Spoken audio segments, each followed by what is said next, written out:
Situé dans l'estuaire du Saint-Laurent, à environ 325 km en aval de la ville de Québec, Rimouski a été fondé en 1696 par René Lepage de Sainte-Claire.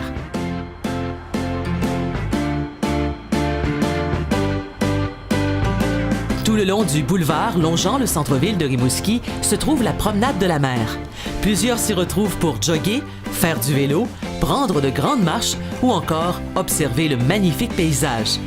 Les sentiers du littoral sont aussi source d'émerveillement pour les marcheurs et les adeptes de vélo qui en profitent pour admirer l'île Saint-Barnabé qui fait face à la ville.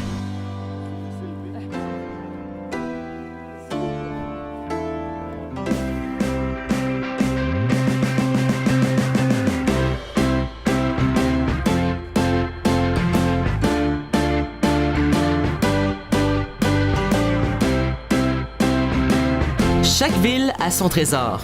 À Rimouski, le parvent naturel qu'est l'île Saint-Barnabé en est tout un. D'une longueur de 6 km, cette île satisfera les amateurs de grand air et de marche. Vous y découvrirez des panoramas à couper le souffle.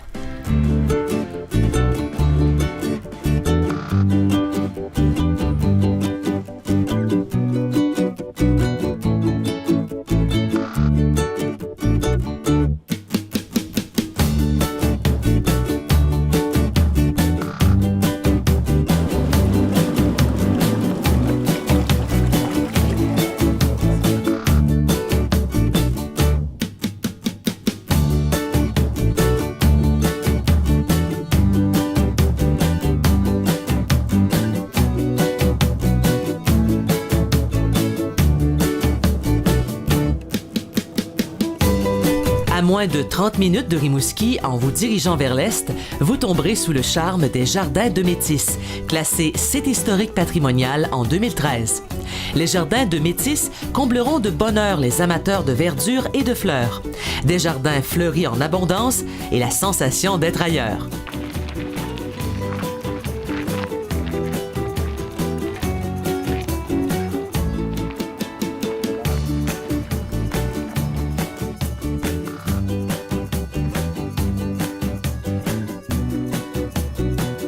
Un autre des attraits à ne pas manquer à Rimouski, c'est la Maison La Montagne, vieille de plus de 300 ans.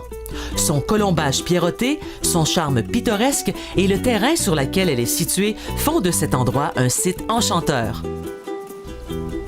Si vous préférez la forêt et la rivière, rien de tel que de rouler vers le sud jusqu'au canyon des Portes de l'Enfer, où vous découvrirez une chute haute de 20 mètres et un canyon qui s'étire sur 5 km, laissant entrevoir des parois très étroites à couper le souffle. Des panoramas uniques grâce à la plus haute passerelle au Québec, 63 mètres de hauteur, de quoi vous laisser bouche bée. Et alors j'ai écrit que le diable m'emporte, je suis le roi de la rivière. Je suis le grand foreman de la rivière Rimouski. Sur le site, on offre aux visiteurs une soirée spéciale via un hommage aux draveurs d'autrefois. Ensuite, une fois la nuit tombée, une promenade en forêt pour admirer les chutes éclairées.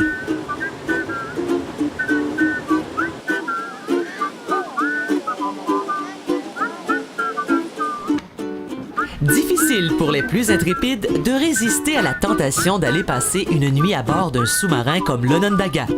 Une expérience très enrichissante, mais avis aux claustrophobes et aux gens qui n'aiment pas la promiscuité. La nuit peut être périlleuse. Oui, il y en a qui dorment très bien. Il y en a même qui passent une bonne nuit, qui se réveillent reposés. Mais c'est très clair que c'est pas la majorité. On dort dans des couchettes assez restreintes. C'est les couchettes des sous-mariniers, dans son sac de couchage. C'est pas isolé pour le bruit, donc on entend dans la chambre d'à côté, on entend tout le monde qui va ronfler ou se lever pour aller aux toilettes ou quoi que ce soit.